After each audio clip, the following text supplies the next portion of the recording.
31st night కి farm house book చేసుకుని friends తో ఎంజాయ్ చేయాలనుకుంటున్నారా? అయితే వెంటనే డోసే యాప్ ని డౌన్లోడ్ చేసుకుని బుక్ చేసుకోండి.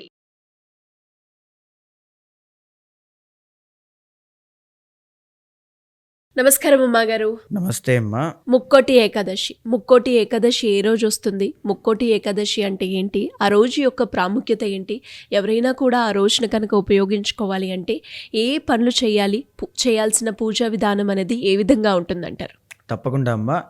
డిసెంబర్ 30వ తారీఖు ఏకాదశి మంగళవారం అండి. అంటే ధనుర్మాసంలో వచ్చేటువంటి శుక్లపక్షంలో వచ్చేటువంటి ఏకాదశినే వైకుంఠ ఏకాదశిగా మనం ఎప్పటి నుంచో అనాదిగా జరుపుకుంటూ ఉన్నామండి. దీన్నే ముక్కోటి ఏకాదశిగా పిలుస్తూ ఉంటారనమాట.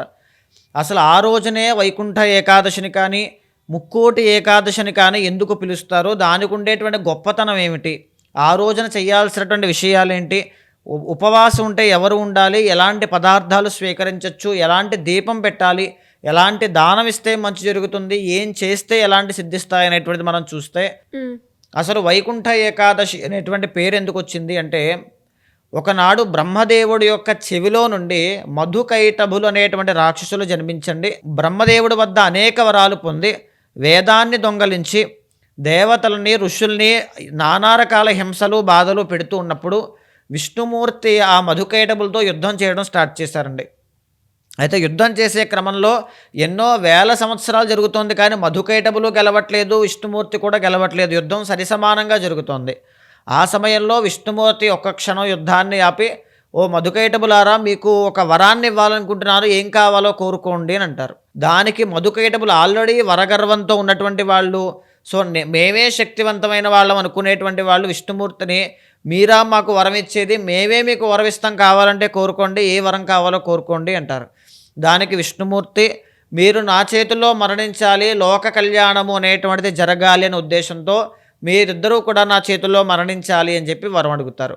వాళ్ళు దానికి అంగీకరించి విష్ణుమూర్తి యొక్క చేతుల్లో వాళ్ళు మరణం అనేటువంటిది పొందుతారు.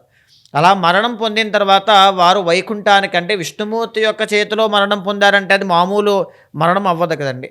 వైకుంఠానికి వెళ్ళేటువంటి గొప్ప భాగ్యం వాళ్ళకి దక్కుతుంది. సో వైకుంఠానికి వెళ్ళేటువంటి క్రమంలో వాళ్ళు ఇద్దరూ కూడా ఉత్తర ద్వారం గుండా లోపలికి వెళ్తారు. అలా ఉత్తర ద్వారం గుండా లోపలికి వెళ్ళేటువంటి వీళ్ళకి అప్పటిదాకా ఉండేటువంటి అహంకారము కానీ, గర్వము కానీ, ఆ వర బలము కానీ, లేకపోతే వాడిలో ఉండేటువంటి చెడ్డ లక్షణాలు, రజోగుణం అంతా కూడా తొలగిపోయి ఒకసారి జ్ఞాన వికాసము అనేటువంటిది కలుగుతుంది.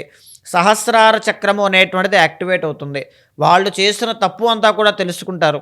అయ్యా పరమాత్మ విష్ణుమూర్తి, నిన్న ఇప్పటి వరకు మేము గర్వంతో ఇంతలాగా మేము దూషించింది అనేటువంటిది తెలుసుకుని, ఇప్పటి నుంచి మేము ఏదైతే ఏకాదశి నాడు ఉత్తర ద్వార దర్శనం మిమ్మల్ని చేసుకుని వచ్చామో, మాకు ఎలా అయితే సంతృప్తి కలిగిందో, మాకు ఎలా అయితే ఆత్మజ్ఞానం కలిగిందో, అలాగనే ఎవరైనా సరే ఈ రోజున ఉపయోగించుకుని నిన్ను ఏ విష్ణాలయంలో కానీ, విష్ణుదేవతా స్వరూపాన్ని కానీ ఉత్తర ద్వార దర్శనం గుండా నిన్ను దర్శనం చేసుకుంటే వాళ్ళకి ఇలాంటి సమానమైనటువంటి ఫలితాలే ఇవ్వు స్వామి అని వరం తీసుకుంటారు.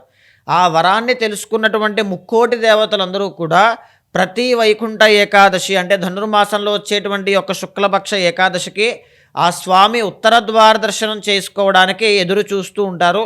అప్పటికి, అంటే ఒక వైకుంఠ ఏకాదశిని ముక్కోటి ఏకాదశి అంటాం. ఈ ముక్కోటి ఏకాదశికి స్వామి యోగ నిద్రలోంచి లేచి అందరికీ కూడా ఉత్తర ద్వారం గుండా దర్శనాన్ని ప్రసాదిస్తారు.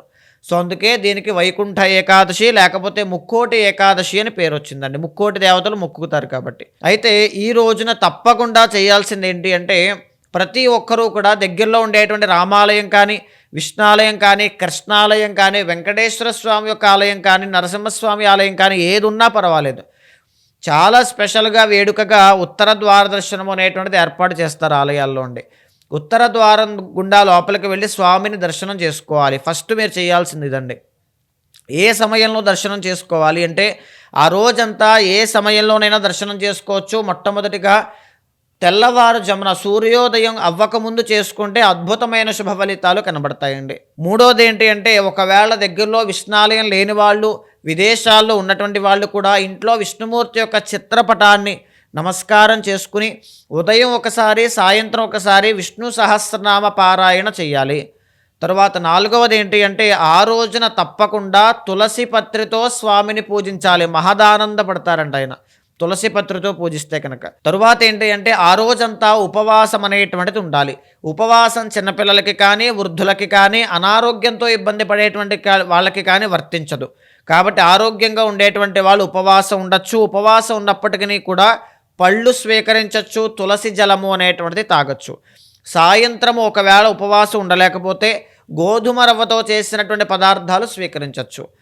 ఈ రకంగా ఉపవాసం పాటించిన తర్వాత ఖచ్చితంగా విష్ణాలయంలో లేకపోతే దగ్గరలో ఉండేటువంటి ఏ రామాలయంలో కానీ, కృష్ణాలయంలో కానీ వెన్న కానీ, తులసి కానీ దానంగా ఇవ్వండి. భగవద్గీత కానీ ఏదైనా విష్ణుమూర్తికి సంబంధించిన పుస్తకం, పురాణం దానంగా ఇవ్వండి. చాలా విశేషమైన శుభ ఫలితాలు ఉంటాయండి.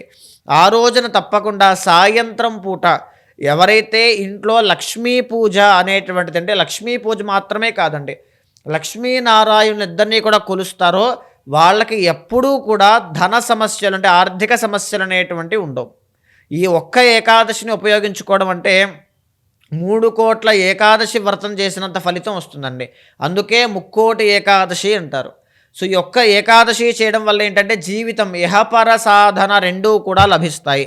జాతకంలో ఉండేటువంటి ఏలినాటి శని దోషాలు కానీ, బుధగ్రహ దోషాలు కానీ, శుక్రగ్రహ దోషాలు కానీ ఏవైనా ఉంటే, అర్ధాష్టమ శని కానీ, అష్టమ శని కానీ, కంటక శని కానీ ఇబ్బంది పెడుతూ ఉంటే దగ్గరలో ఉండేటువంటి ఒక విష్ణాలయానికి వెళ్ళి నేను చెప్పిన విధంగా మీరు చేయొచ్చు. ఇదే కాకుండా గరుడ ధ్వజము అనేటువంటిది ఉంటుందండి, అంటే ధ్వజస్తంభం విష్ణాలయంలో. ఆ ధ్వజస్తంభం దగ్గర ఖచ్చితంగా ఆవు నేతితో కానీ, నల్ల నువ్వుల నూనెతో కానీ దీపాన్ని వెలిగించండి. సో దీనివల్ల ఏంటి అంటే అఖండమైన సిరి సంపదలు మీ ఇంటికి వస్తాయి. అద్భుతమైనటువంటి పరిహారం అండి. తరువాత ఎవరైనా సరే శక్తి ఉన్నటువంటి వాళ్ళైతే ఇంట్లో లక్ష్మీ హోమము, నారాయణ హోమము రెండూ కలిపి ఇంట్లో చేయండి. ఉపవాసం ఉండి చాలా శుభ ఫలితాలు అనేటువంటివి కనబడతాయమ్మా. థ్యాంక్ యూ అమ్మగారు. Thank you so much. నమస్తే అండి.